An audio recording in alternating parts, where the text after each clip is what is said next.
Obama is running for a third term in 2020. Got to be a surprise. Didn't know that he was Barack on the Obama's list. like, what? Wait, what? And fellow Democrats are out and forced to stop him. Yeah. Several contenders attacked the former president's record last night vis-a-vis Joe Biden, while Donald Trump watches happily from the White House. Former Attorney General under Obama, Eric Holder, tweeted this, warning, quote, to my fellow Democrats, be wary of attacking the Obama record. Build on it, expand it. But there is little to be gained for you or the party by attacking a very successful and still popular Democratic president. To that point... Well, but, you know, hold on. I mean, Barack Obama, though, you got to think, these campaign managers said, we're whispering, hey, attack Barack Obama and Obamacare, and attack Barack Obama, make him seem more heartless than Donald Trump on immigration. Like, really, I mean, I'm sure polls will show that he's not that popular, right, with Democrats anymore? Right. To that point, a CNN poll last year showed 97% of Democrats, 97 had a favorable opinion of Barack Obama. Opinion. Okay. And last year, 82% of Democrats supported his signature health care law. Oh, they support. Wait, okay, so Mickey, you're saying 97% of Democrats support Barack Obama. Obama, correct. And 82% of Democrats support Obamacare. Obamacare, yeah. Okay, well, so I'm wondering why people who want votes from Democrats spent all last night trashing Barack Obama, saying support of Barack Obama's signature plan of the Affordable Care Act, the greatest step forward toward universal health care in the history of the American Republic.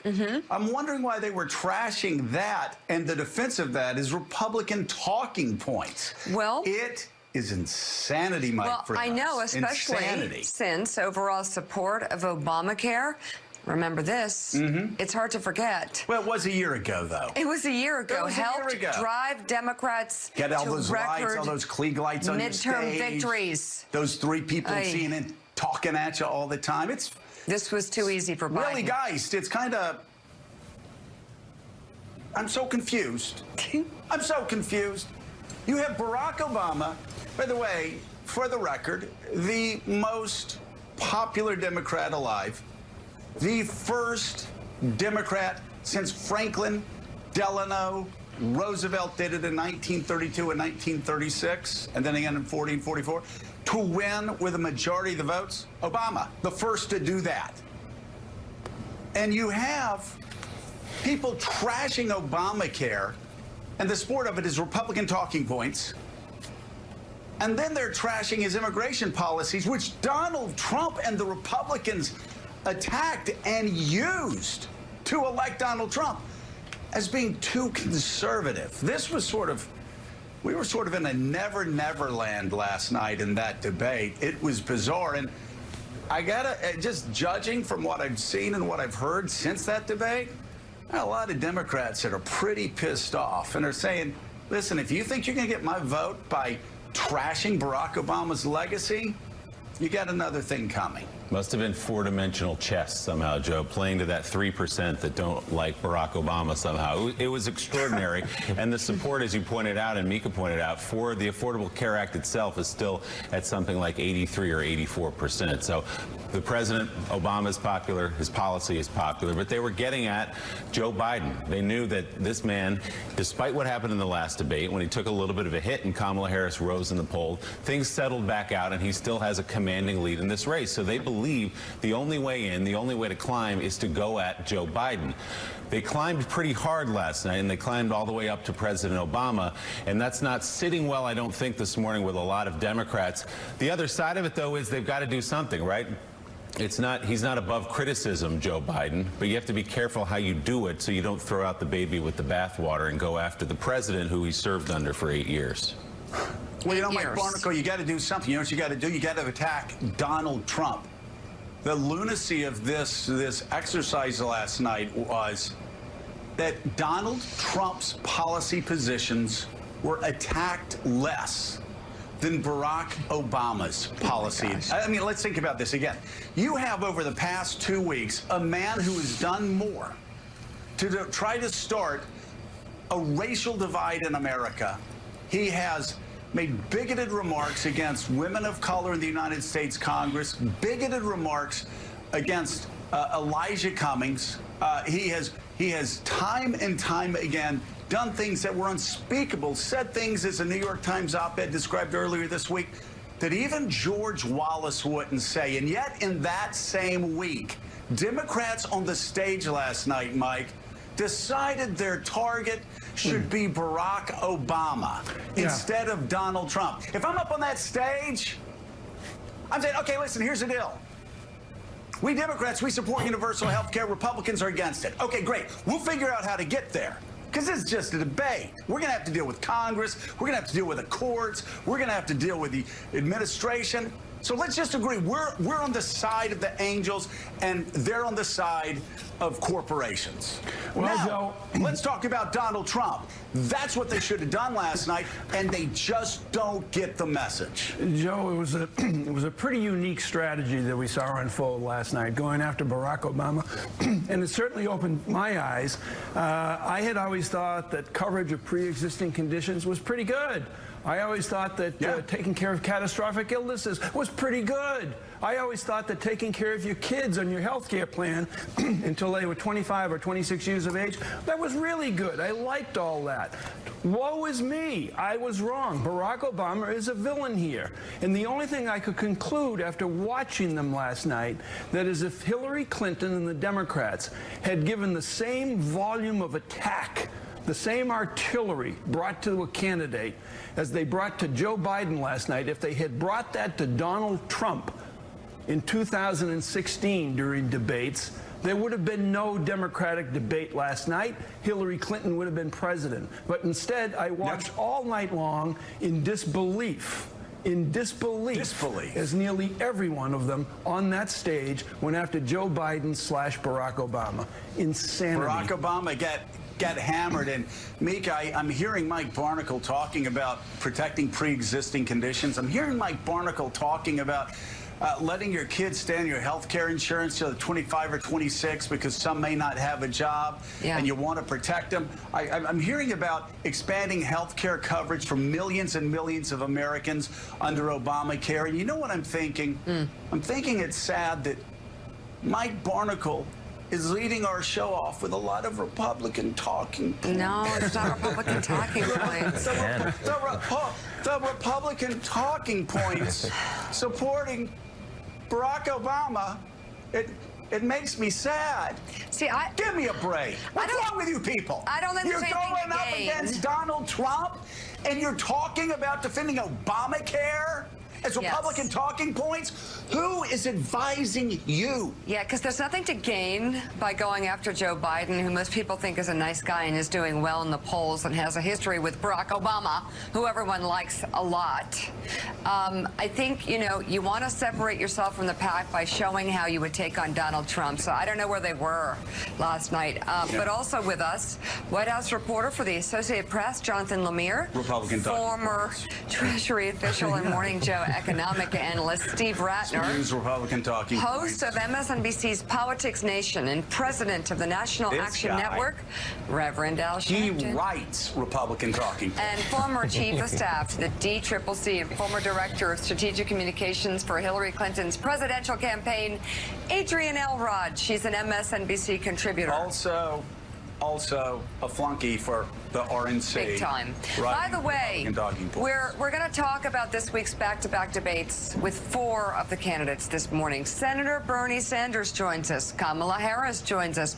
Cory Booker and Michael Bennet will also be our guests all this morning on Morning Joe. Here's how the candidates' performance is being scored by the major papers. The New York Times said Biden cleared a low bar, but was not particularly fluent.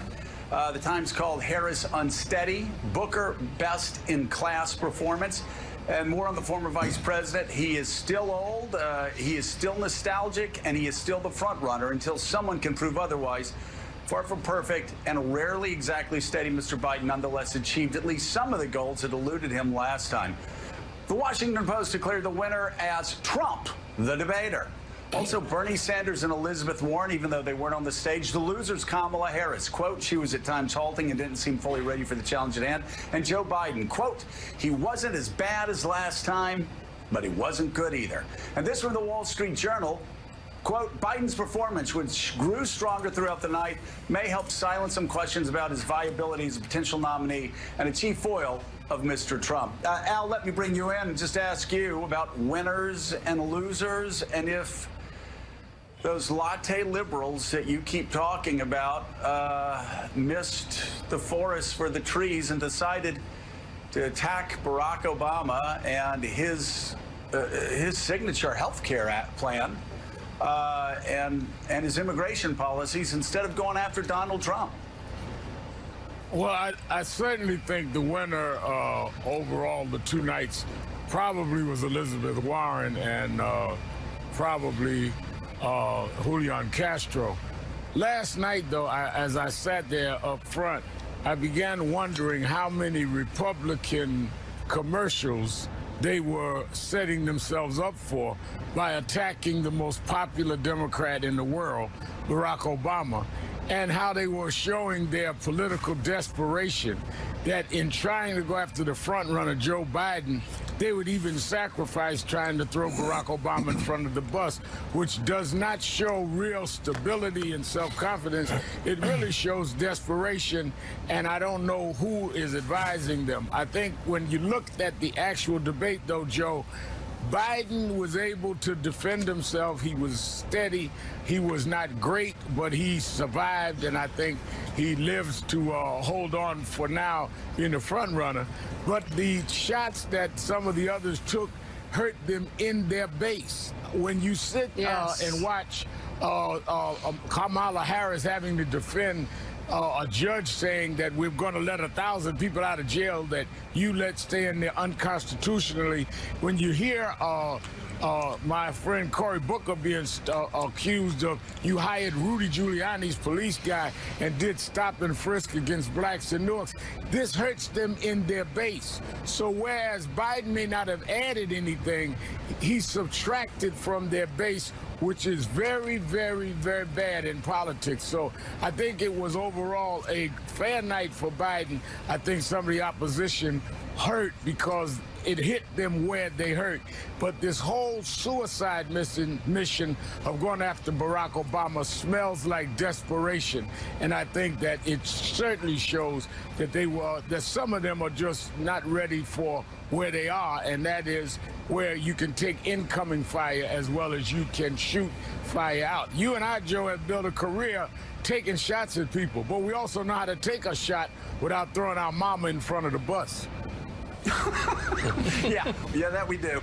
Wouldn't want to do that. But boy, last night, as I saw some of these candidates doing that, I think about all the conversations you and I have about the fact that Joe Biden, what he has going for him, is that there is still a deep well of support for Barack Obama, especially the black community. 97% of Democrats overall think Barack Obama did a great job as president of the United States. I'm wondering, how does it impact these candidates that are trashing Barack Obama's signature health care achievement and trashing him and his immigration policies instead of Donald Trump? How's that going to impact them in the churches in South Carolina and across the Deep South? It's going to have them invited to join the church and repent of their political sins, because that's what it is. You're forgetting, and I'm saying this to the candidates, how hard he had to fight to get the Affordable Care Act. Those of us that had access to him in the civil rights community were on the Hill seeing he had to fight to get something done no other president can do. But as one that ran for president and debated on the same Fox stage, the last thing I would have done is keep reminding people that Joe Biden was connected to Barack Obama, who's the most popular person in the Democratic Party. I would have tried to sever the ties with he and Obama. Why would you remind somebody that he was with something that is something that 90-something% of the people watching love? I mean, it's just not good political skills. Make them forget he was with Obama. Don't remind them. So the first major debate of the night came between Joe Biden and Senator Kamala Harris on their proposals for health care. It was the first topic of the night, as it was 2 nights ago as well. The former vice president then was joined by Senator Michael Bennet in defending their health care positions, both rallying around their support of Obamacare. The senators had several plans so far. There's no talk about the fact that the plan in 10 years will cost $3 trillion. You will lose your employer-based insurance. And to be very blunt and to be very straightforward, you can't beat President Trump with double talk on this plan. Unfortunately, Vice President Biden, you're just simply inaccurate in what you're describing. The reality is that our plan will bring health care to all Americans under a Medicare for All system. Your plan, by contrast, leaves out almost 10 million Americans. The plan, no matter how you cut it, costs $3 trillion. Secondly, it will require middle-class taxes to go up, not down. Thirdly, it will eliminate employer-based insurance. And fourthly, what happens in the meantime? First of all, the cost of doing nothing is far too expensive. Second, we are now paying $3 trillion a year for health care in America. In 2019 in America, for a Democrat to be running for president with a plan that does not cover everyone, I think is without excuse. I believe we should finish the job we started with the Affordable Care Act with a public option that gives everybody in this audience the chance to pick for their family whether they want private insurance or public insurance. It requires drug companies to be negotiated with by Medicare, and it provides competition. That is totally different from the plan that Senator Warren and Senator Sanders and Senator Harris have proposed, which would make illegal employer-based health insurance in this country and massively raise taxes on the middle class to the tune of $30 trillion, as Joe Biden said. The folks I talk to about health insurance say that their health insurance isn't working for them. There's tens of millions of Americans who don't even have health insurance, tens of millions more who have health insurance they can barely make work because of the copays, the deductibles, the premiums, the out-of-pocket expenses. There's this mythology that somehow all these folks are in love with their insurance in America. What I hear from union members and from hardworking middle-class people is they wish they had better insurance. My response is Obamacare is working. The way to build this and get to it immediately is to build on Obamacare. Go back and take back all the things that Trump took away, provide a public option, meaning every single person in America would be able to buy an option if they didn't like their employer plan, or if they're on Medicaid, they'd automatically be in the plan. So, Steve Ratner, this is a different version of the debate we saw the night before, except it was more high profile because the person defending Obamacare and the person speaking out against the elimination of private insurance was the front runner in the race. 2 nights ago, it was John Delaney and it was Steve Bullock. Last night, it was Joe Biden. Kamala Harris seems to be going back and forth on her health care plan. We talked to her the morning after the debate in Miami. I asked her if she's for eliminating private insurance. She said, no, I'm not. Where is she on inside her plan, the details of it, and what's the truth about what she proposes? Look, first of all, I think one of the things we've learned in these 2 debates is healthcare is the most emotional issue, the most important issue in America. Nobody is happy with their health care, but I think Americans are smart enough to know that there are a variety of alternatives, some which make sense. There are basically 3 camps. You've got the Medicare for All camp, Bernie and Elizabeth. Pure Medicare for all. You've got, on the other end, the Biden, let's call it Biden for a second, which is mend it, don't end it. Right. Make some changes and fix it. And then you've got a bunch of people in the middle, of which Kamala Harris is certainly the most visible, who are trying to weave their way through this and have some version of Medicare for all, some version of, but you don't have to give up your private insurance. And I think to the average American, it was probably unbelievably confusing. I think at the end of the day, the big winners from last night were actually Warren and Sanders, because I don't think anybody last night really had a breakthrough moment. I think Biden did okay. I think Kamala Harris was, as we said, a bit unsteady. I think Michael Bennet was great, but whether that matters or not, we'll find out. And for the rest of them, I think it was a lot of this back and forth and so on. And I think I think what scares me in a way as a centrist Democrat is we're still in a situation where Bernie Sanders and Elizabeth Warren really stand out of the 2 nights for having strong positions that no one was able to take down. Yeah, and Jonathan, Joe Biden's argument is let's have a public option. So in other words, if you like your private insurance, keep it. If not, here's a system in place that can cover you. That's right. And the healthcare fight is sort of the proxy for the larger struggle within the Democratic Party right now. Is it Obamaism with some incremental changes, or is it some sweeping change that Elizabeth Warren and Bernie Sanders and some of the voices last night seem to want to enact? And to do that, to try to cleave Joe Biden from Obama, it's turning into attacks on the vice president. And there were moments last night where it felt like it was 9 against 1. And he did. He was stronger than he was in the first debate. Certainly, he was able to land some punches. We knew he was able to counterattack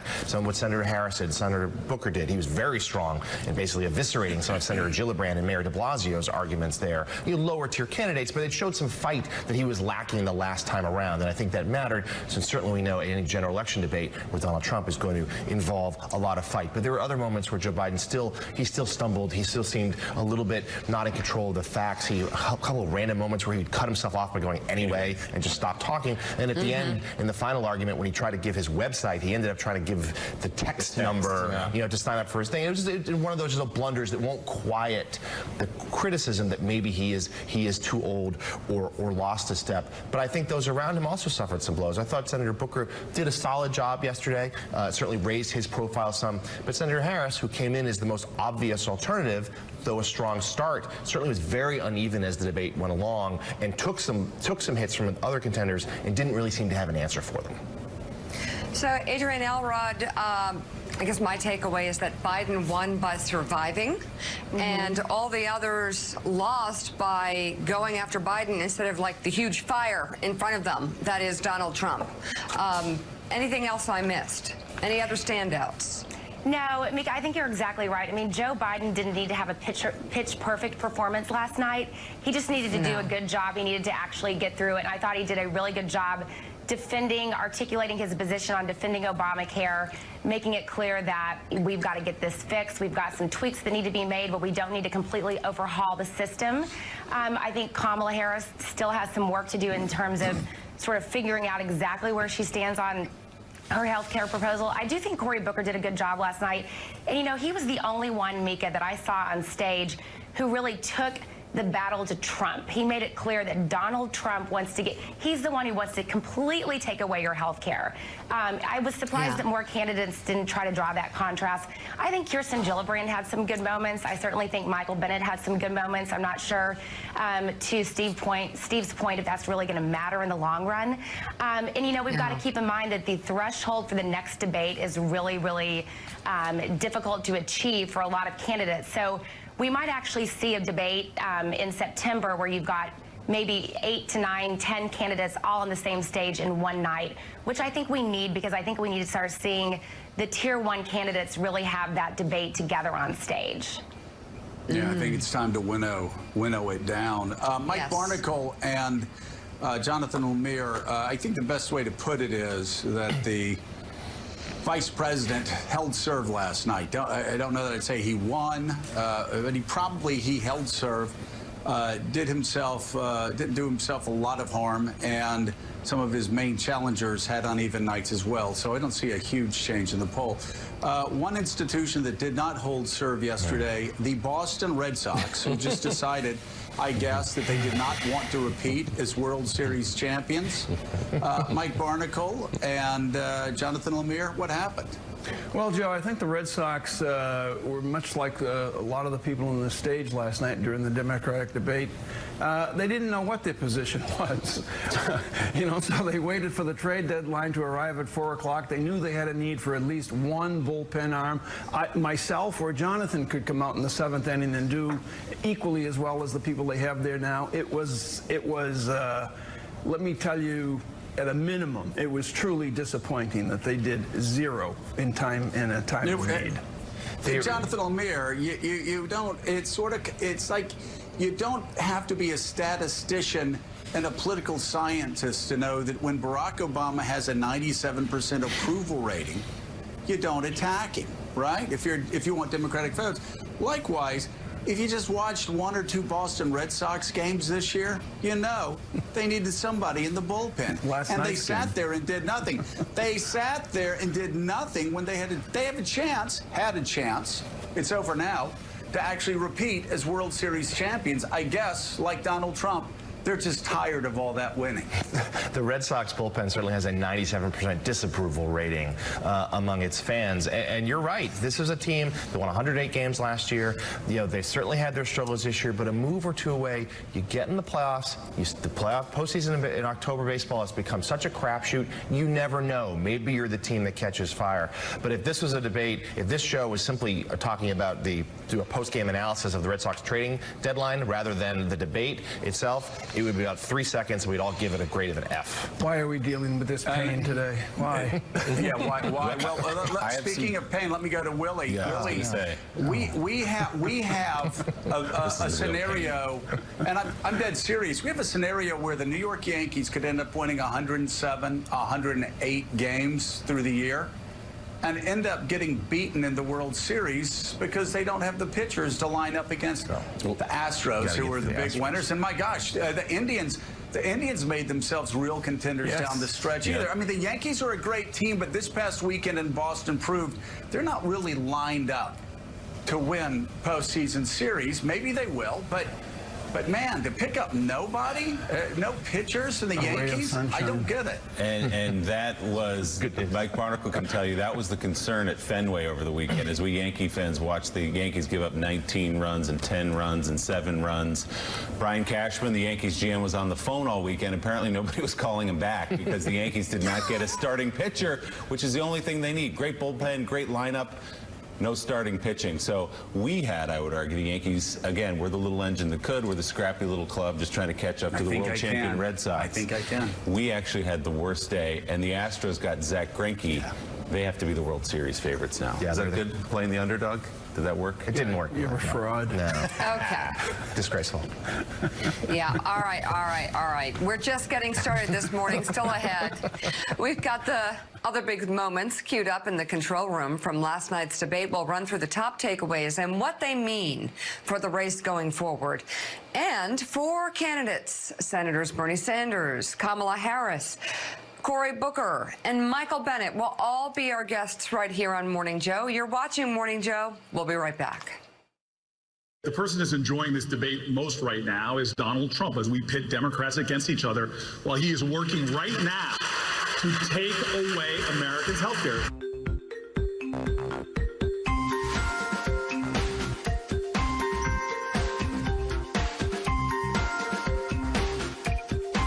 If you agree with me, go to Joe 30330 and help me in this fight.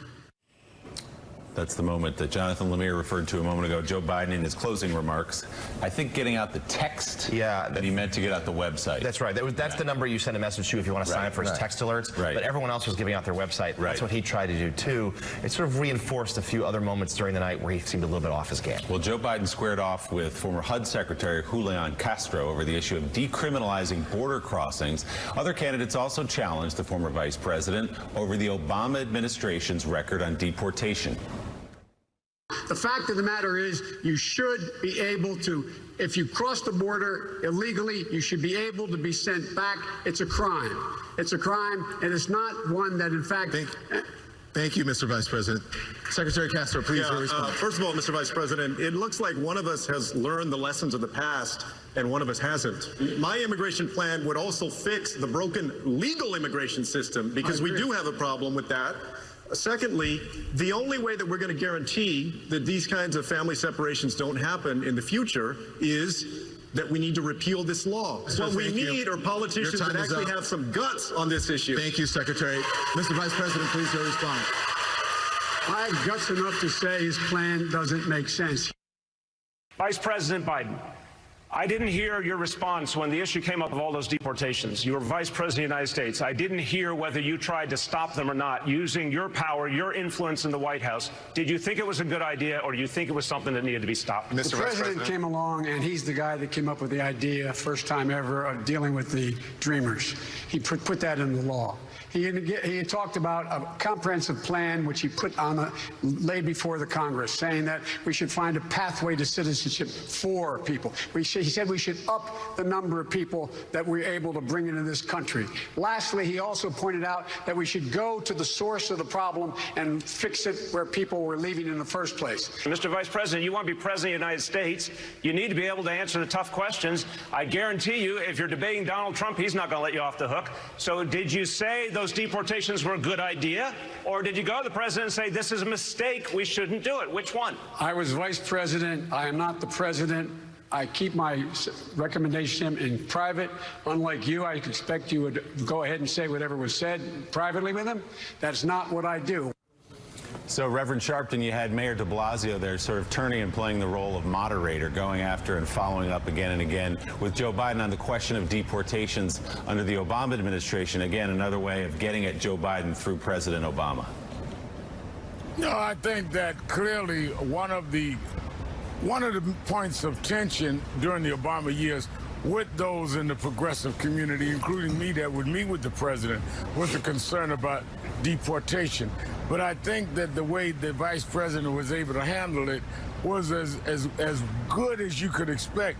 I think de Blasio tried to come in and score there, but I think Julian Castro had the best line, saying some of us learned, some of us didn't, by owning that maybe they should have done more, and they should have, in my opinion, but that he had learned from there. I think that clearly there was not some kind of non-questioning of some of the policies of deportation under Obama, but when you contrast that with what is going on now with Trump in terms of the putting children in cages and taking them from the arms of their parents, it's not a comparison, and I think that's where they should have laid a lot of the blame and time for the present situation on what is going on now on Donald Trump, rather than to keep trying to question Obama as some indirect way of going after Mr. Biden, which I frankly think does not help them politically. You know, Reverend Al is quite on the mark there, Adrian, I would think. An enormous amount of time was spent last night in reflecting upon the past, not only about the deportations under President Obama and all of that stuff, but more time was spent on that than on the question I think a lot of Americans want to know. Where are we going? Where do you, each specific candidate, want to take us? And explaining in detail, what does decriminalization mean at the border? And what do open borders mean to you? And what about health care for people at the border? There was very little time spent on that. It was all a reflection of past supposed sins among the progressives towards the Obama administration. I don't think it worked.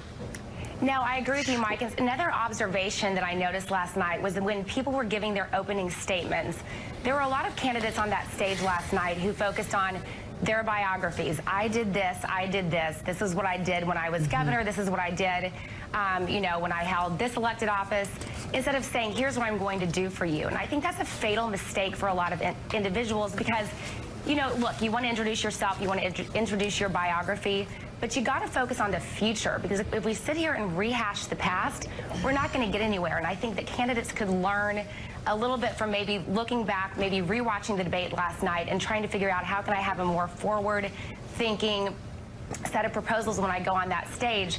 Because again, if we focus on rehashing some of the immigration issues, and look, President Obama did receive a lot of controversy when he was president on mass deportation.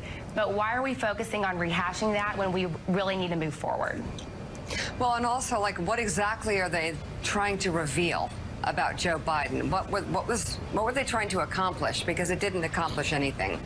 Reverend Al, thank you very much. Coming up, our first Democratic presidential candidate of the morning. During the debate over busing, Senator Michael Bennet stole the spotlight from Joe Biden and Kamala Harris to argue that the conversation should focus on the issues of today, not 50 years ago. He joins us next on Morning Joe.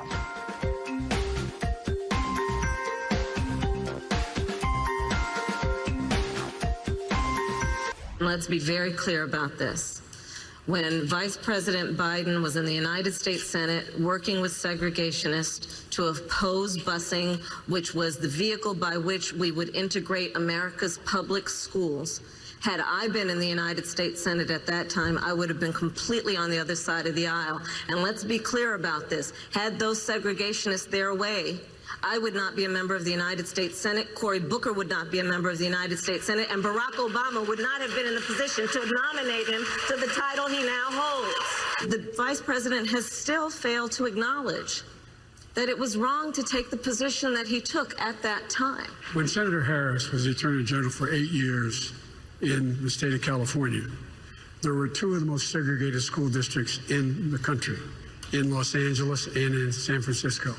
And she did not, I didn't see a single solitary time she brought a case against them to desegregate them. This is the fourth debate that we have had, and the second time that we have been debating what people did 50 years ago with busing, when our schools are as segregated today as they were 50 years ago. We need a conversation about what's happening now. That is Democratic Senator Michael Bennet of Colorado, reminding everyone last night that this is not an election from the 1970s. And Senator Bennet joins us now. Senator Bennet, good to see you this morning. Thanks for being with us. We'll get to that in just a moment. I want to talk about health care, though, because you sort of took up the cause for the anti-Medicare for all argument, which we heard on the first night and again, first from Joe Biden last night and then from you. You said Medicare for all is a terrible policy. Why do you believe that? I believe that because I don't see any point in taking away Americans' choice to have employer-based health insurance and to force them to pay $33 trillion in taxes for that privilege. You know, that is roughly 70% of what we collect over the next 10 years in revenue without Bernie's plan. And so, you know, it's virtually a doubling of the amount of revenue the federal government's collecting. The Democratic base is not for that. I think what we should be for is a public option that finishes the job with the Affordable Care Act and gives families the ability to make a choice for, you know, for themselves. Were you surprised, Senator? I understand. Were you surprised, Senator, more broadly last night, as we've been discussing this morning and many Democrats were saying last night, at the general attacks on the legacy of President Obama, a man who has a 97% approval rating among Democrats in this country, on immigration, but also on the Affordable Care Act? Yeah, you know, I think that the Affordable Care Act was his signature accomplishment. I was there for that work. I know how hard it was to get that done and how hard it was to defend that against McConnell's effort to repeal it. And now Democrats are talking about repealing it instead of building on it. Doesn't make a lot of sense to me. And there was some discussion last night about the work that was done on the Gang of Eight. I was one of those people that wrote the immigration bill in 2013. President Obama supported that work, and I think we'd be a lot better off today had we been able to get that bill through the House. Never could because of the ridiculous Hastert rule. So I do think we got to get focused on the future. We got to get focused on Donald Trump. But we need to make sure that our nominee is somebody that can win states like Colorado and like Arizona, like Iowa, like Maine, so that we can win the presidency and the Senate majority as well.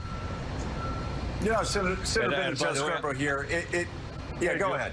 I heard you're in Maine. No. I'm in Main Street, Washington, D.C. Yeah. So anyway, I'm glad you brought up what you did about busing and having debates about what happened in 72, 73, 74, because when it comes to the issue of race, we have an arsonist running through the House right now, this week, setting every room on fire, attacking black congressmen, attacking majority black cities, attacking women of color who are in Congress. I mean, there is so much to talk about now. This is beyond what George Wallace would do publicly, and yet people are still trying to fight about what happened. Right. When ABBA was like releasing Dancing Queen and Richard Nixon was in the White House. This is insanity. What's going on here? Joe, you're making an incredible point, I think.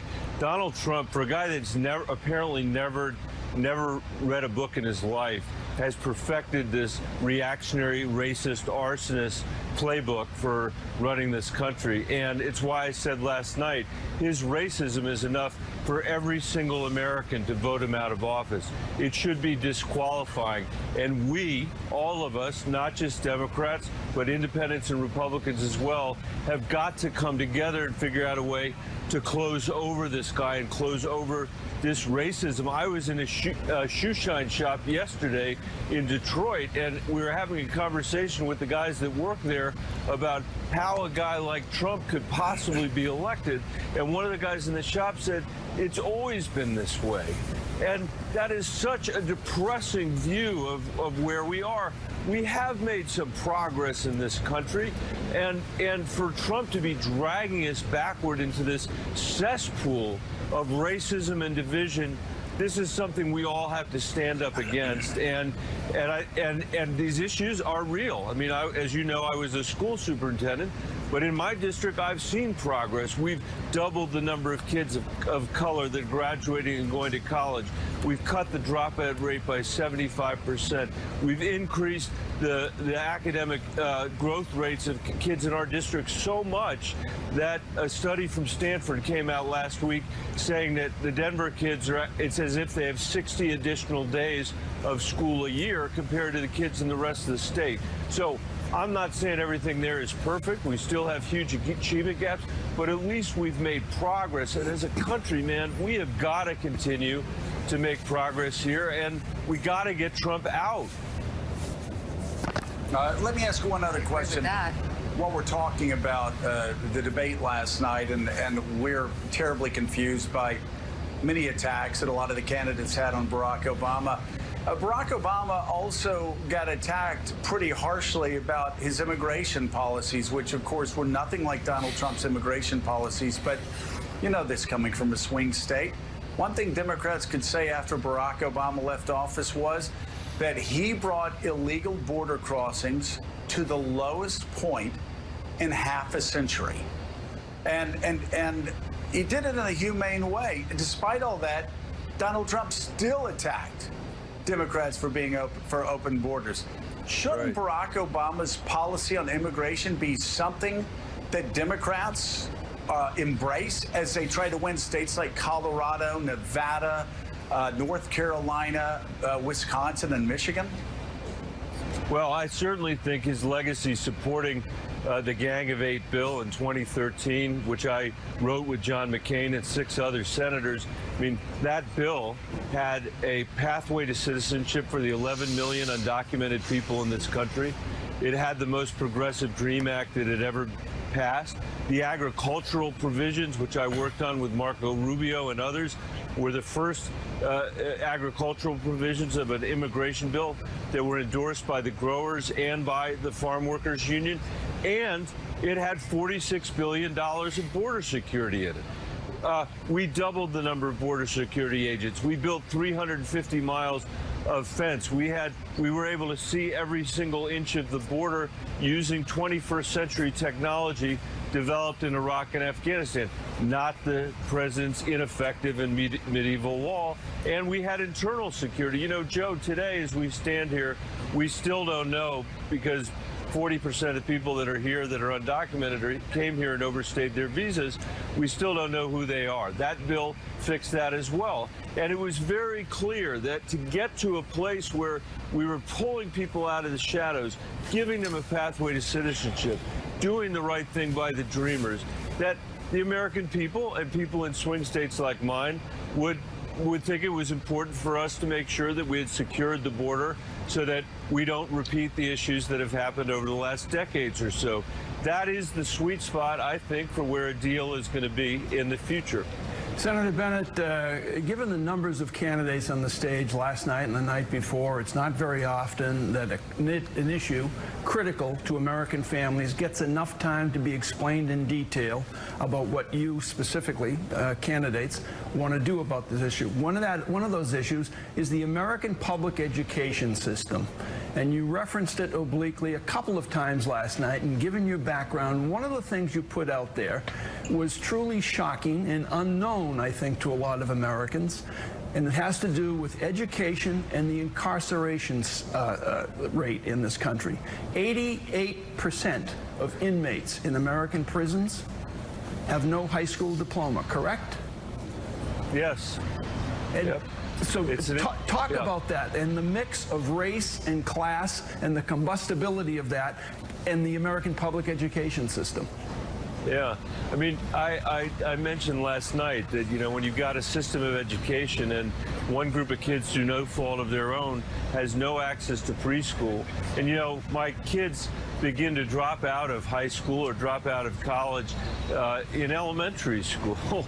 And it's one of the reasons why I thought it was so puzzling that Bernie and others have focused on this idea of extinguishing student debt. One of the candidates the other night said, I can't imagine anything that would stimulate our economy more than extinguishing the student debt.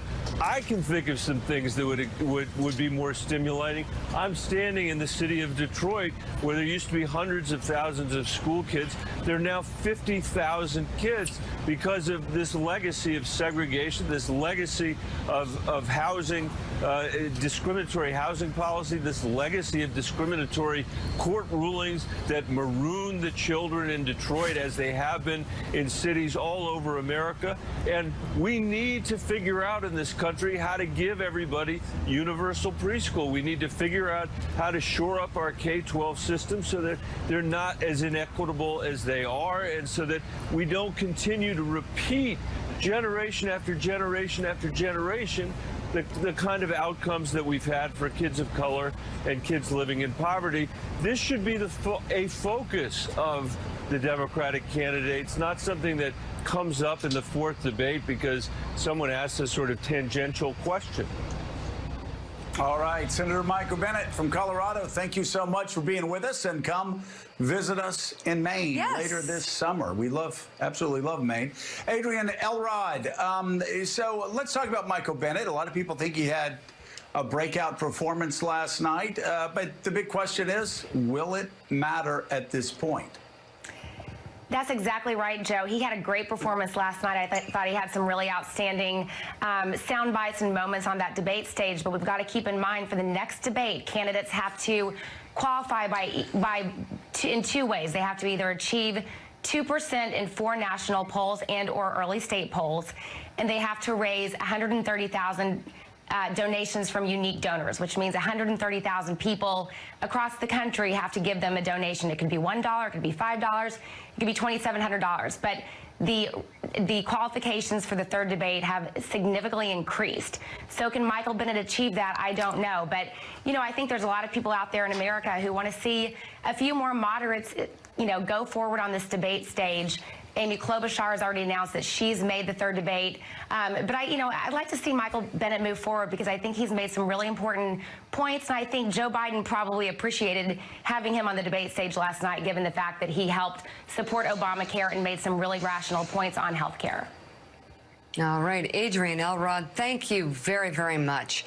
And still ahead, we're going to talk to 2 other candidates who were on the debate stage last night, Senators Cory Booker and Kamala Harris. And later, Senator Bernie Sanders will be our guest. Morning Joe is coming right back.